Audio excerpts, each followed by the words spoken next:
Hey boys, it is time to break down Jingliu, so to speak. We all recently watched the Honkai Star Rail 1.4 livestream. It had Jingliu in it, it had Topaz, and it sure as hell also had Gwenethan.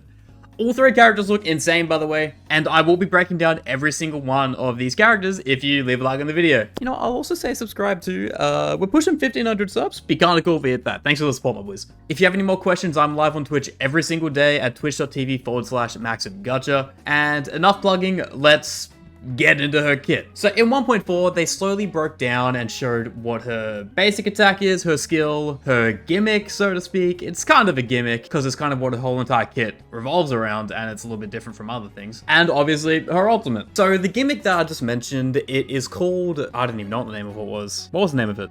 It's like a Mara Struck persona. That's what it was called. At least that's what they said in the live stream. And what it does is after a set amount of times of building stacks on her kit, she pretty much turns into a different character. She goes from being blind to losing the blindfold. No, she can't see. If you say you can, I'm still gonna believe you. I'm running this joke into the ground. She cannot see. Blind Liu. But how do you get these stacks? All right, this is where we're gonna get straight into the kit.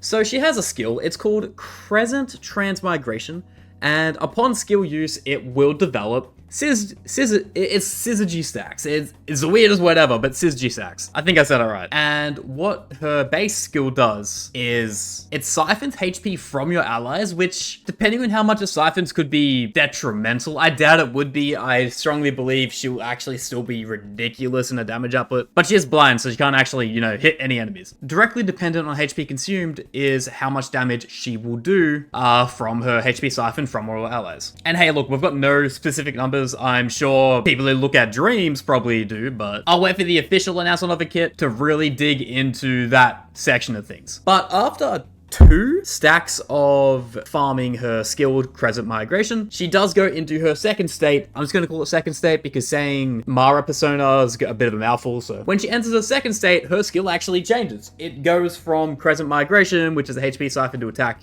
enemies based on the amount of attack she has gained from stealing HP and converting it to attack. The skill changes to something called Moon on Glacial River, and it's somewhat unique. So in her second state, Moon of Glacial River makes it so you cannot basic attack. You can only use skill, and you might be thinking, oh, it's, skill point issue. It's a Emitter the Lune part 2 sort of thing. Not really, because what happens is the stacks of syzygy are actually what fuel her skill. So there's no direct skill point siphon. I'd say she's actually kind of leaning more towards skill point positive. But regardless of all of this, I'm still pulling Topaz. Like, I generally don't care about this character. But consuming syzyjacks in place of skill points can allow for a lot of team compositions, and you can kind of go wild with it because I'd say every 2 cycles, considering her speed, if you only have 1 attack per turn, she's not using any skill points even when she does do her skill. She only has 2 syzygy stacks.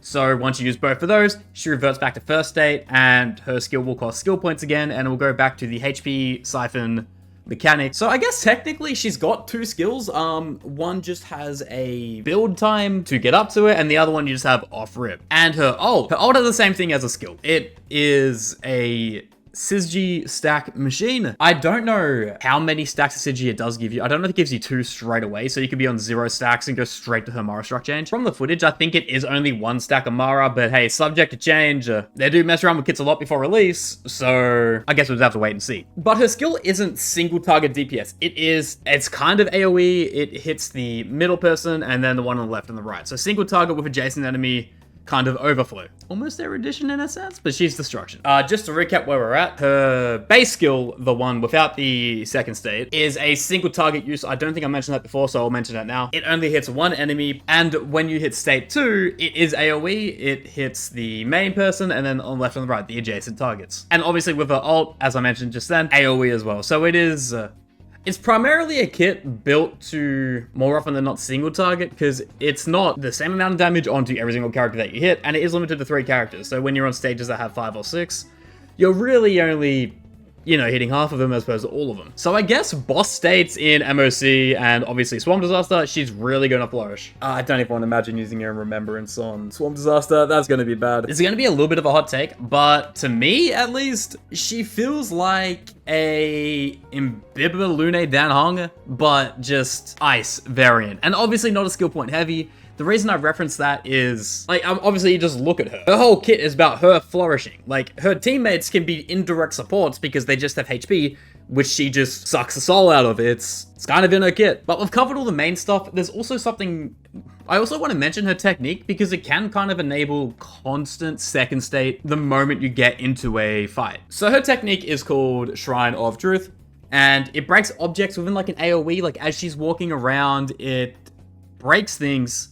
And then if you also walk within the vicinity of enemies, they will also just insta-freeze. So then when you hit them, they enter the fight frozen. If you go into a fight with a technique active, she walks into the fight with a Mara struck stack. Sizji. That thing.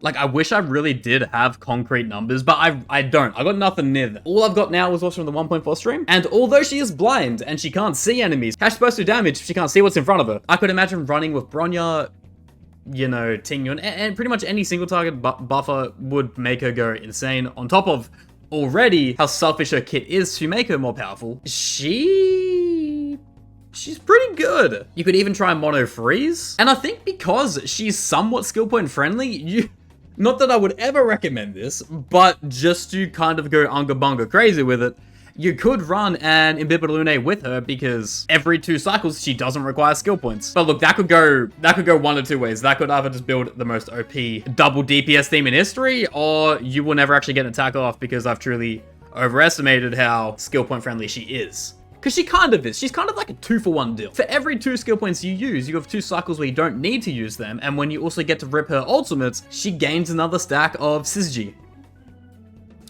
Dumbest word they could have called these stacks, by the way. I'm sure there's some lore reasoning behind it, but it is truly insane. Ultimately, Jingliu looks pretty decent. Would I say she's a must-pull? No. God, Jesus, no. I would not say that.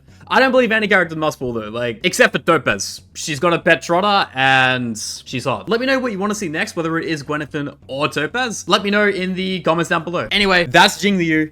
If you have any questions about her or anything like that, just leave a comment. Let me know what you really think. Yes, she is blind. No, I will admit she's not. And I don't want to take any more time out of your day, so I'm gonna head out. See ya.